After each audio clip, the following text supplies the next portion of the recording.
Hey everyone, I'm Meg Daly, and this is a Mondays with Meg, getting set for a great week using mastery tools for intentional living. So, what do I mean by intentional living? For me, it's becoming aware of how you want to feel and then making decisions that line up with those feelings.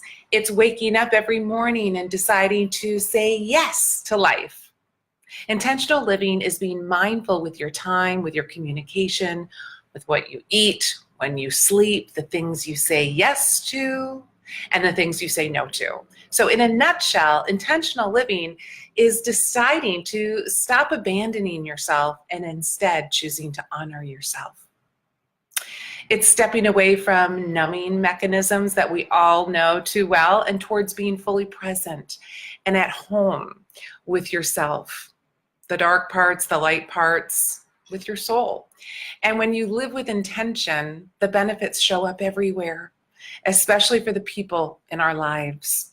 Because as you know, when you're fully present with yourself, it's so much easier to give that as well to others. So each week I'm coming to you live with a few tips and tools to help you say yes to life. And this is a space for both of us to get set up for a great week. So when people ask me what I do, I instead ask them, do you ever feel stuck, overwhelmed, or exhausted with your life? And many times they nod and say, oh yeah. Well, my reply to them is, I simply help you move beyond that and find your way home to who you are. One of my favorite movies is The Wizard of Oz. And as Glinda the Good Witch said, when you know yourself, you're always home, anywhere. And I love that. So when people start to work with me, it's often at the point where they're asking themselves what I call the sacred questions. Who am I? What do I want? And how do I want to feel? So these are questions that are sometimes difficult to answer and can cause some anxiety. But I do believe that these three questions are the foundational components to intentional living. So how do we answer these questions of who am I, what do I want, and how do I want to feel? It's through what I call mastery tools for intentional living. You can find out more. Actually, I have a new website, some great new content. You'll love it. You can go over to mojomeg.com and there's more. One of the tabs says mastery tools, so you can read about it there. But the 4 key tools that I work with are your personal value system, your imagination, your intuition, and your presence, AKA mindfulness. So what I love about these tools is that you were born with them. You have access to them right now. They're really what I would call your superpowers. And sometimes they're just laying dormant and need to be reawakened. So today I thought we'd use the tool and dive into the tool of imagination. So if you're game, stay on here for the next few minutes. We're going to do a fun little exercise. So if you're able to, hopefully you're not driving and watching a live, but if you're able to, just find a quiet place and take a few deep breaths. Breathe in through your nose. On the count of 3, hold it for a few seconds. And then breathe out. Let's do that again together. Let's breathe in on 3 seconds and hold it for 3 seconds.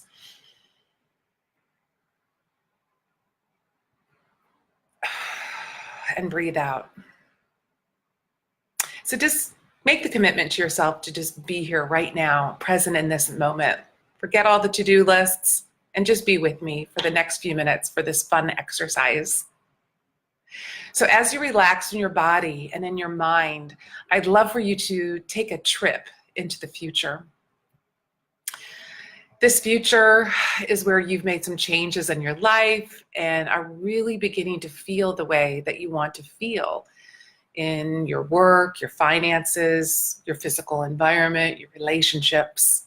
And let's imagine it's 6 months from now and you're walking through one of your favorite stores and all of a sudden you run into someone that you haven't seen in years. And they walk up to you with their eyes wide open and they reach out to you and they say, OMG, you look so blank, blank, blank, Fill it in. Use your intuition right now, that gut response.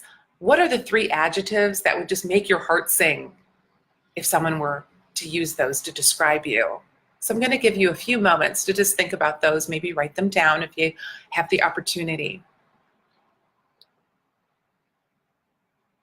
Now really feel how those words resonate in your body. What do they feel like? How do you feel when this person is sharing that feedback with you?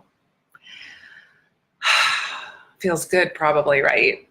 I love it. I love imagination. I think we forget about it. We use it all the time when we were children, but we forget about the power of imagination and how we can really use it to feel that in our body. And so now I want to ask you another question. Actually, have you ask yourself another question. What's preventing me from feeling these feelings now in my life? So think about the words that you picked out that came to your mind.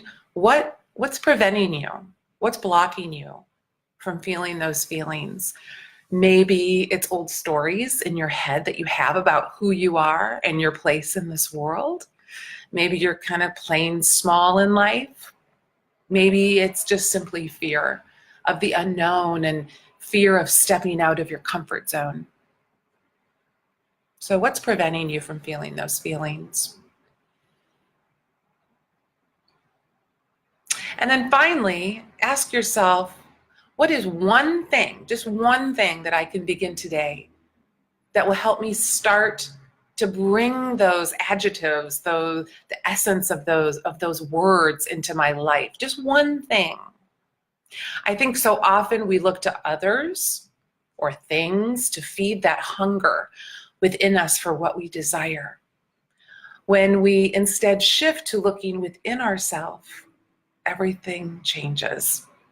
You want to feel respected by others? First, look at how you start respecting yourself. Could there be some room for some changes there? You want to find love? Think of ways where you can love yourself more by changing the way that you treat your body or the words that you use in your head to talk to yourself. When we stop searching out there and begin cultivating in here, our energy shifts, it elevates, and people and opportunities easily come our way. I believe that we all have the power to create the realities that we desire. You have the power, you truly do. Maybe you've just forgotten who you are and what you desire. And using your imagination, like we did in this fun little exercise, is simply a tool. It's a tool that you can tap into every day, even if for a few minutes. So, little homework for the week until we meet again next week, next Monday. Number 1, write down those 3 words that describe how you want to feel. You can put them on your bathroom mirror, you can write them on a note card and put it in your wallet or put it on your desk or have a screensaver. I do that on your phone. And number 2, commit to just one thing that will start to generate the energy of those words today for you. If you want to feel more peaceful, that was one of your words, try meditating for 2 minutes a day for the next 7 days. If you want to feel more confident, start paying attention to your body language. Stand up straight, Google some strategies on confidence. If you want to feel happier, this is my favorite, make a list of 7 things that make you so happy. And they don't have to be big things. They can be simple pleasures. And commit to doing one of those every day for the next 7 days. I'm so happy that you're here with me. And there's more tips and tools on my new and updated website, mojomeg.com. I'd love to hear comments from you on what your 3 words are. I'd love to hear from you, and we'll see you next week. Mwah. Bye-bye.